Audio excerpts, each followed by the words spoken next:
নিচে বইয়া গাঞ্জা খায়, গাঞ্জা খাইতে খাইতে যখন বেহুর হইয়া গেছে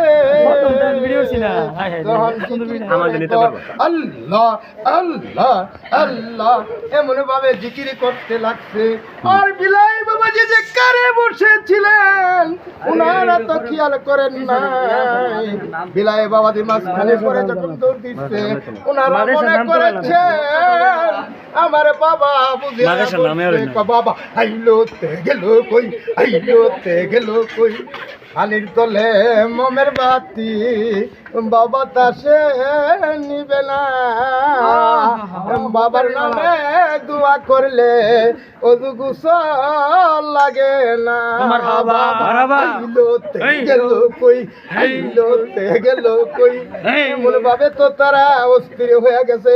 আর পাড়ার লোক জানায় দেয় যে পাগলের মতন খালি কয় বাবা আইলো তে গেল কই, আইলো তে গেল কই। কিছু কিছু কিছু লোক আছে না, ওরা কি করলেন বালতি ভরে পানি আইনা ওদের গায়ে মারতে লাগলেন।